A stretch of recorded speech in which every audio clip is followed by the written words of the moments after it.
to episode number 85 here on season number 2. And today we are getting into is April's marketing company a good stock? These videos are for educational purposes only and not meant to be taken as financial advice. You are responsible for your assets and to properly protect them. So always do your own research. First of all, I just want to say happy Easter. And what I wanted to do for this episode on value investing was combine both Easter mixed in with some value investing. And so that's where April's marketing company came from. So the day we're going to be looking at, is it good long term? Is it currently undervalued? And is it going to be a good stock or good company in general? And like I always say, we're going to be looking at this from a long-term value investing fundamental analysis type of approach, whereas with technical analysis we'll be looking at more at charts and that kind of thing. And like I always say, I plan on releasing one of these videos every single Sunday. Last week I kind of botched it and dropped the ball and released it on Tuesday. But if you have any companies that you would like me to check out or review, feel free to post them down below and I will do my best to get them moving forward on the next episode. Let's go ahead and jump right into it on the screen. So this is the company April's Marketing Inc. and the ticker is FOOL. Do I understand it as far as, most of it goes? Yeah, actually I do understand it quite a bit. They do products, mostly promotional materials, custom design, dinner parties, promotional gifts, that kind of thing would be most of it. Some offers would be like candy might be another thing that would be in there. As far as like their customer is going to be consumer, mostly B2C, business to consumer, or business as well, like with distribution centers and all that kind of stuff as well. I put their industry as consumer discretionary. Their products and services that they offer are not really necessary, but a majority of people like to consume and buy them. So we will go ahead and move along. Their form of company is a corporation. Most of their sales, actually all of their sales, come from the United States, and the status of the company is the leading retailer specializing in seasonal gifts. Is it good in the past? I said no because there is a few negative numbers here that I'm not really happy about, and the numbers were kind of throwing me off also with this one. But as far as like return on capital employed, like they did 6% or almost 7% there, 37% here, killed it. 2015, 2016, 2017. Obviously, whatever they're doing is starting to gain a lot more traction, and the more money it seems like they put in, like they're getting tons of returns.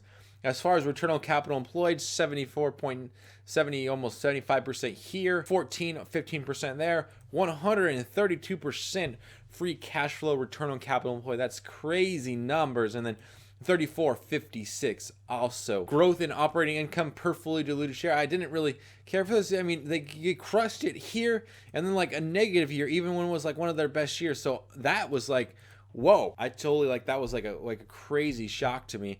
And then like another 3,000% also here. And then as far as like growth in fully free cash flow per fully diluted share, like 53.1%, and then like a negative 308% right here. Like that is just crazy. Like why are these numbers so bad when all these numbers up here point to being so good? And I guess that's a question that I have about the company. So anyways, we will go ahead and move on forward to the breadth analysis, which when I get down here, is the consumer base likely to consolidate? No, I don't think that they're likely to consolidate. It's a pretty diverse consumer base. A lot of middle class Americans, upper class, and lower income as well, all go to this store company for these products and services. But as far as like, is their supplier base likely to consolidate? I said actually yes to that, or actually no to it being unlikely to consolidate. So that would be a yes that it's likely to consolidate. And that's because pretty much all the supplies, all the products get shipped out of either China or Taiwan.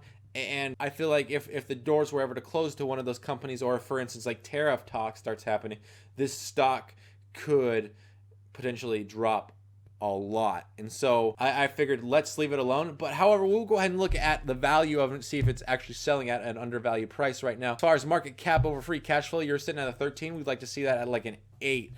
And then as far as enterprise value over operating income, that's another 13. We'd like to see that 7, 6, anything lower than 7 is pretty good. And then market cap over book value and market cap over tangible book value both sit at 4, and we like to see those sitting around 3, so that's a little bit high. So this stock, yeah, is a little bit overpriced, but obviously since the market has been up, it would make sense that still a lot of these stocks are going to be overpriced, and that's just kind of the way that it works. Maybe moving on into like the next month, 2 months, 3 months, that we'll see this drop down below like an 8% or 8 as far as market cap over free cash flow, and a 7 for enterprise value over operating income, and who knows, maybe they'll broaden their spectrum of distribution and where their products and services are made and manufactured, and we can go ahead and not have a company that is likely to consolidate. So we'll go ahead and leave it right there. Let's go ahead and jump into the question of the day, which is, what's the most amazing place in nature you have been? For me, I think one time, I don't know, I really enjoyed, we went on a camping trip for like just a vacation with my wife and my son, and we went up to Big Bear, and like just camping out there, being out in the cold. Like for me, I just love being in nature, and it was like really, really cool and relaxing just to kind of like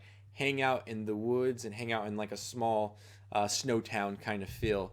While we're doing that. Like I always say, if you have any questions regarding Stash, Acorns, Robin, as well as general investing advice, business, Etsy coaching, post those questions down below. And as always, thank you for watching. I really appreciate it.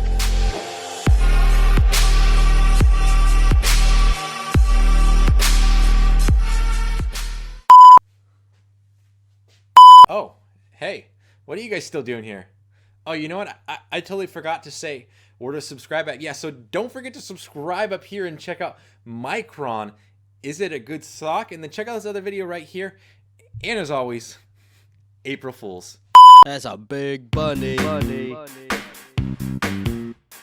bunny.